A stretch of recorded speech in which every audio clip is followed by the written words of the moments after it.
teachers, principals and guest member of mega foundation. सबसे पहले मैं मेगा फाउंडेशन को धन्यवाद करना चाहूंगा। उन्होंने मुझे यह अवसर दिया कि मैं दहेज जैसे ज्वलंत मुद्दे पर अपना विचार पेश कर सकूं। जैसा कि आप सब जानते हैं कि दहेज एक ऐसा ज्वलंत मुद्दा है जिस पर बोलने के लिए सब सोचते हैं, लेकिन इसके खिलाफ कोई आवाज नहीं उठाना चाहता। आखिर दहेज है क्या?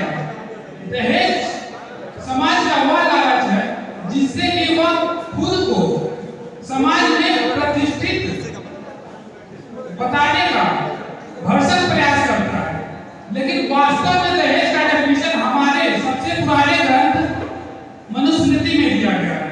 वहां कहा गया है कि दहेज वह प्रथा है जहां एक पिता अपनी कन्या की विवाह के समय जो भी दान दक्षिणा या फिर मूलभूत आवश्यक चीजें देता है वही दहेज है। लेकिन यह एक स्वैच्छिक प्रथा है। जी हाँ, यह एक स्वैच्छिक प्रथा है, परंतु आज के समाज ने इसे अपने अधिकार के तरह प्रतिस्थापित कर दिया।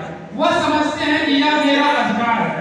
वास्तव में यह उनका अधिकार नहीं बल्कि उनकी लालच है। और हर कन्या के पिता ने इसे समझ लिया है कि यह मेरा कर्तव्य है। इस दहेज ने न जाने समाज में कई कुरीतियों को जन्म दिया है। अगर हम बात करें तलाक, बाल विवाह, बेमेल विवाह और घरेलू हिंसा, अगर कहें कि यह सब समस्याएं इस दहेज से उत्पन्न है तो यह कोई अतिशयोक्ति नहीं होगी।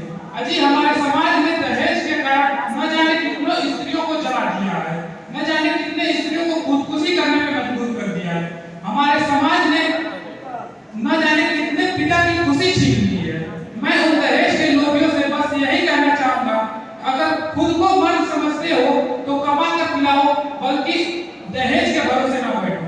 हमारी एक साथी ने सही कहा है कि लोग अपने बेटों की शादी का इंतजार करते हैं, बल्कि वो शादी का नहीं उनके बिकने का इंतजार करते हैं कि हमारे घर में एसी फ्रिज कूलर आए।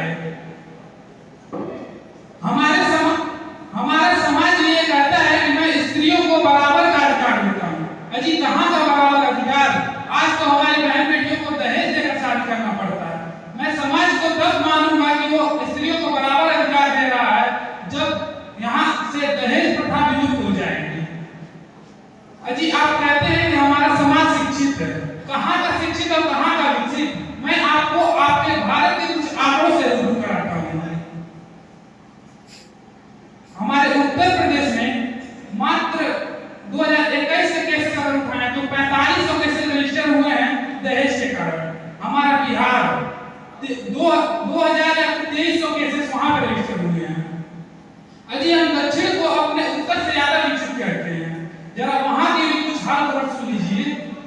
वहां कर्नाटक का है जहां की पॉपुलेशन मात्र 6.5 करोड़ है, वहां पर 2000 केसेस रजिस्टर है।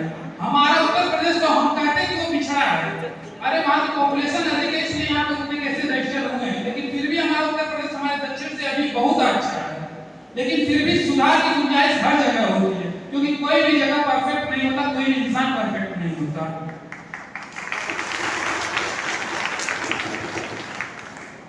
हमारे समाज में कई कानून बने हैं। हमारा समाज दहेज के खिलाफ बहुत कार्य कर रहा है। हमारे यहाँ एक कानून है कि अगर कोई भी दहेज लेता या देता तो पकड़ा जाता है तो उस पर 6 महीने का कारावास या फिर फाइन या फिर दोनों का प्रावधान है। अगर आप इसके लिए सजग हैं तो आप इसका उपयोग कर सकते हैं। आपको दहेज देने की कोई आवश्यकता नहीं। हमारे यहाँ यह भी प्रावधान है कि अगर कोई भी स्त्री शादी के 7 साल बाद अगर मृत्यु पाई जाती है और अगर यह प्रूफ कर दिया जाता है कि दहेज के कारण हुआ है तो उसके वर पक्ष और उसके रिश्तेदारों को उम्र कैद या फिर न्यूनतम 7 साल की कैद तो हो ही सकती है। अजी हम कहते हैं कि हम क्या कर सकते हैं, इसमें समाज का क्या दोष है? उत्पन्न तो समाज से ही हुआ है, बढ़ावा तो समाज दे रहा है, तो हम एक जिम्मेदार नागरिक होते हुए इसको बंद कराने की कोशिश तो कर सकते हैं। हमें सामने आना होगा। जो भी दहेज के लिए आपके शादी के समय दहेज मांगता है, आप उसको दहेज न देके पुलिस का एड्रेस दीजिए ताकि उनको दहेज का असली अर्थ पता चले।